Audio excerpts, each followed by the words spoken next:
Estas férias leve o Observador no bolso. Na praia, no campo ou entre viagens, acompanhe toda a atualidade sem limites. Assine com 40€ de desconto e habilite-se a ganhar uma estadia de 2 noites num dos hotéis boutique da Small Portuguese Hotels. Este verão, desligue da rotina, não da informação. Assine em observador.pt.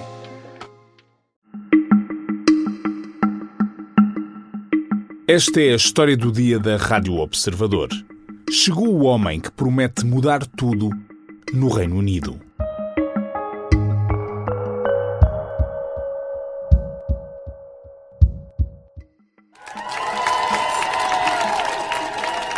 I'm about to visit His Majesty the King to offer my resignation and close the book on my time as Prime Minister.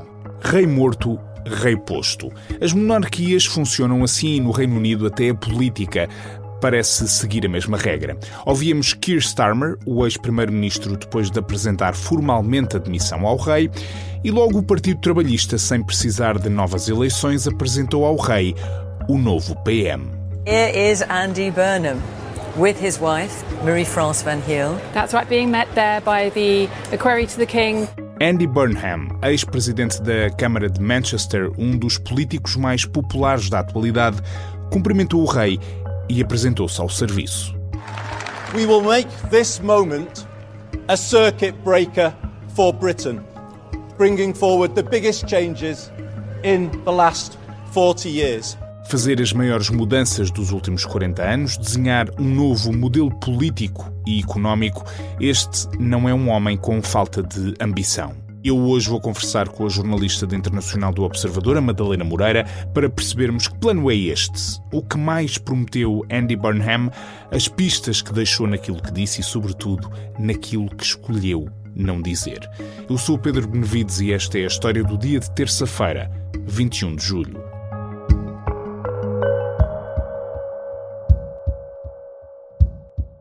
Olá, Madalena. Olá, Pedro. Vou fazer aqui uma inconfidência. Nós estávamos, antes de começar aqui a gravar a história do dia, estávamos a falar de um especial que também está a ser preparado aqui no Observador, no momento em que estamos a gravar esta conversa, que tem a ver com a estética visual de Andy Burnham, o novo primeiro-ministro britânico.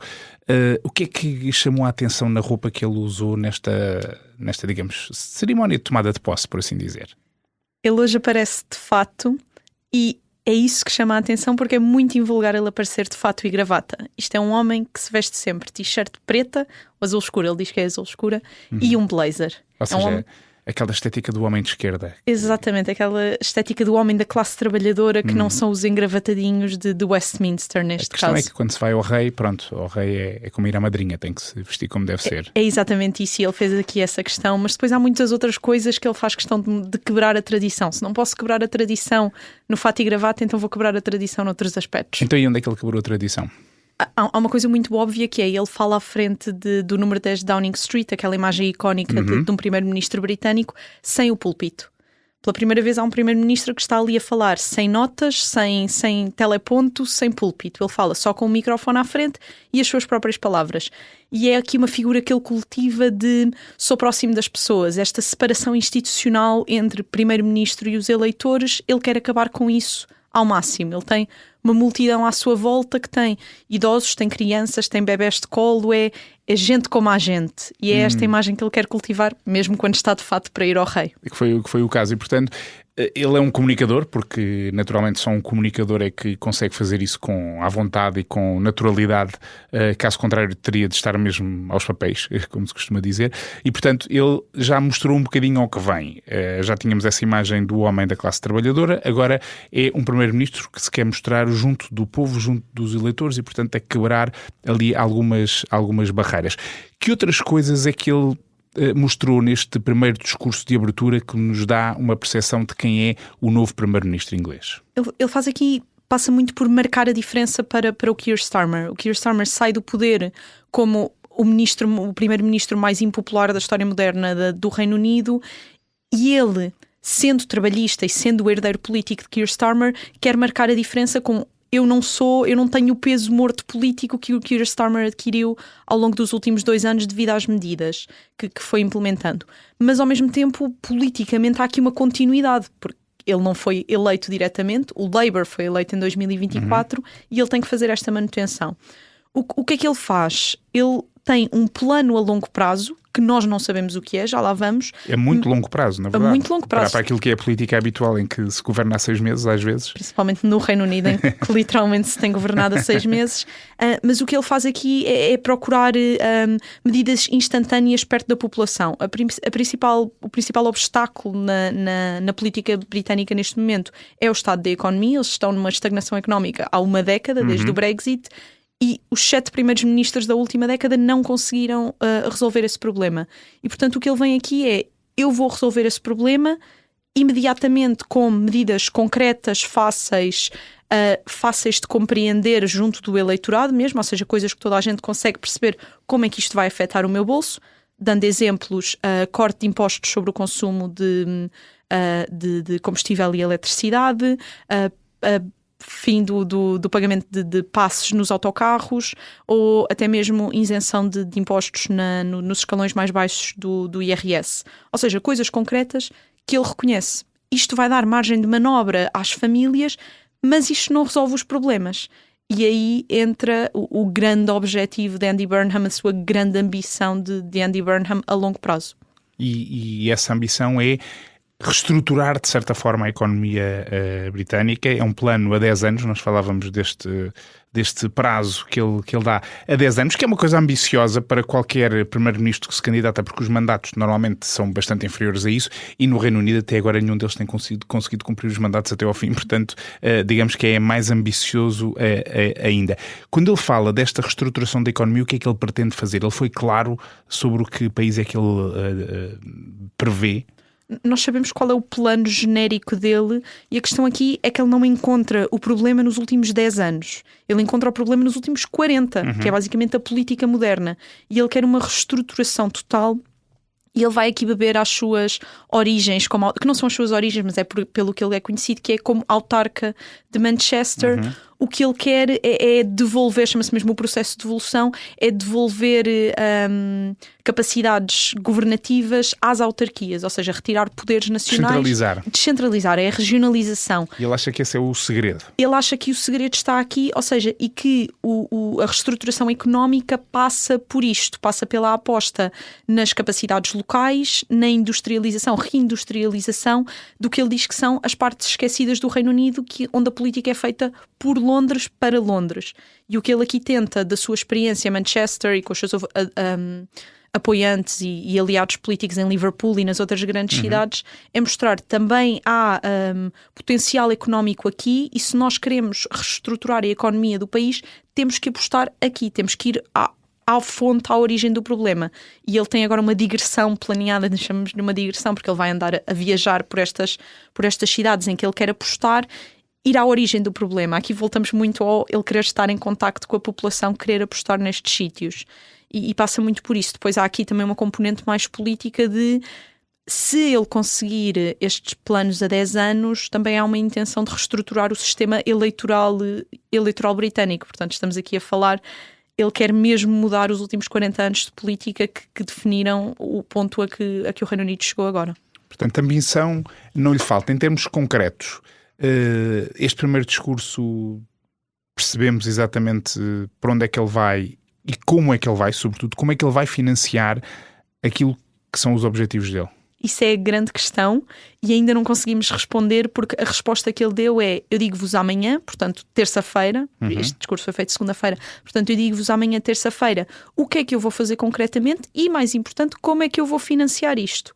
A promessa que ele faz é a disciplina fiscal que Keir Starmer já implementou, ele vai mantê-la, portanto ele não contempla aqui o aumento de impostos para como fundos, de forma a obter mais fundos.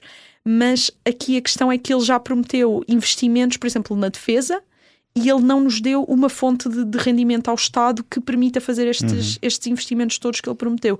Mas aqui temos que esperar por terça-feira, por essa promessa que ele fez de como é que eu vou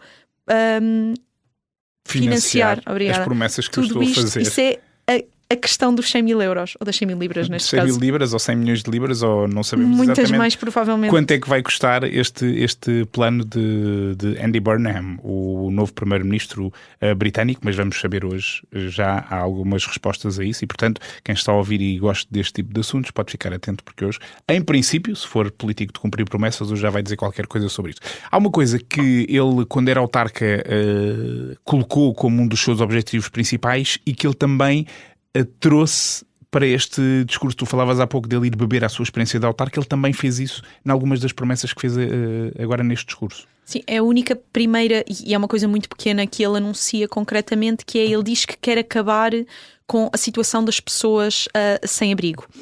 Só que, como tu dizias, é uma coisa que ele já tentou fazer em Manchester quando ele foi eleito como autarca, e ele faz isto logo uma das primeiras medidas. E num primeiro momento realmente cai para metade o número de pessoas em situação sem abrigo em Manchester, e depois com a pandemia volta a aumentar. E portanto... Ele nunca conseguiu resolver. Ele nunca conseguiu resolver, ou seja, do início do seu mandato para o fim do seu mandato há uma diminuição muito ligeira, porque cai para metade e depois volta a aumentar. Então, comparando o início e o fim, há uma diminuição muito pequena. A justificação dele para isto é: quando eu estava em Manchester, eu tentei fazer isto sozinho, e o que acontecia era pessoas em situação de sem-abrigo noutras cidades procuravam os apoios de Manchester, então Manchester não conseguia absorver, todas as pessoas que iam chegando à procura de ajuda. Ele diz: o que é preciso fazer? É preciso fazer uma solução à escala nacional. Portanto, isto foi vítima do seu próprio sucesso, a medida dele. É isso que ele isso quer é a dizer. justificação que ele nos dá, e isso é a justificação que ele deu oficialmente na manhã de segunda-feira, antes de sequer tomar posse. Ele foi visitar um centro de acolhimento para pessoas sem abrigo, em situação de sem-abrigo, em Londres, e teve uma pequena conversa com os jornalistas em que explica porque é que ele está a insistir nisto. Mas para além de ser uma medida política que ele diz, nós precisamos de fazer política a pensar nas pessoas, também diz sobre quem ele é, que é esta ambição, esta insistência. Ele tentou ser líder do Labour 2 vezes, falhou 2 vezes, foi uma terceira, a terceira foi de vez. E aqui também está a insistir numa medida que já falhou antes e que ele não desiste e vai lá outra vez. Onde havia alguma curiosidade para ouvir Burnham era sobre 2 temas que andam sempre a pairar sobre aquilo que é o estado atual do Reino Unido. O primeiro tema, nós falámos já disso, é o Brexit. Ele fez alguma referência a isso ou não? E o segundo tema é imigração.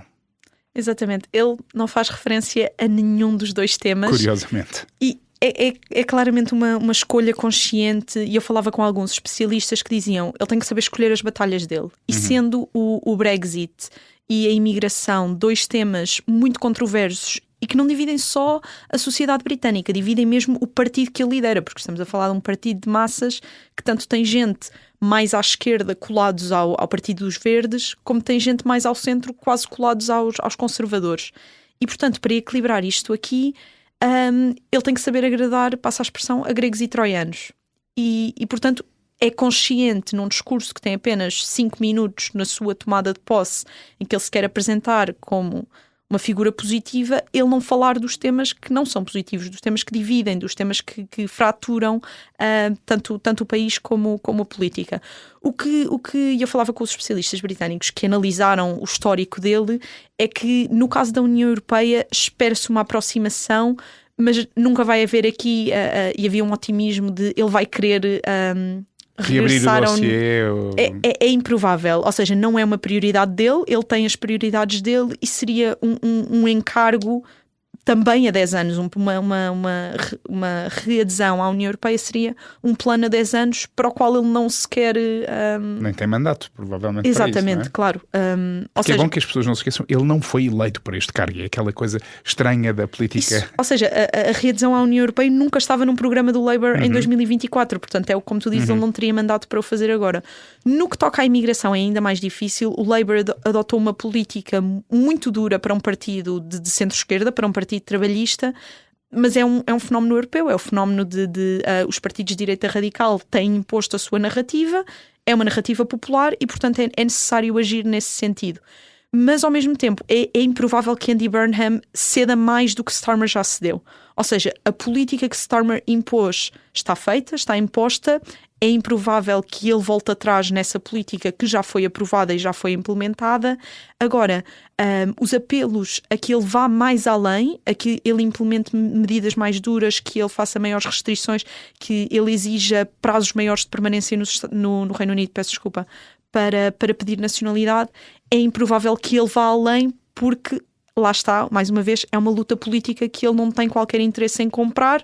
Está feito, ele pode dizer, viemos, fizemos, vamos olhar agora para as outras coisas que o Starmer não conseguiu fazer, porque na imigração, efetivamente, Starmer conseguiu aprovar programas. Não deixa de ser um tema, de qualquer forma, que vai ser explorado por Nigel Farage, os populistas da direita radical, que estão ali à espreita no poder, e mesmo a questão do Brexit. Há quem diga também que, por muita intenção de reformar a economia do Reino Unido, sem reverter o Brexit, é difícil o Reino Unido voltar à pujança de outros tempos. Sim, a estagnação deles começa há 10 anos e por muito que se tente dizer e houve a pandemia e depois houve a guerra na Ucrânia, quando se volta ao centro da questão é sempre eles saíram da União Europeia e não conseguiram sobreviver economicamente sozinhos como faziam há 50 ou há 70 anos. É verdade.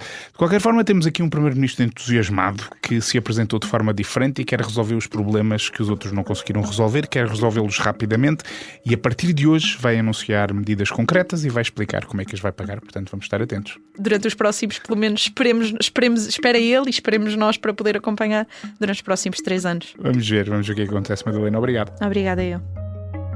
Ao longo do dia de segunda-feira, Andy Burnham foi apresentando os novos membros do governo, afastou os principais aliados de Keir Starmer, baralhou algumas pastas e voltou a dar.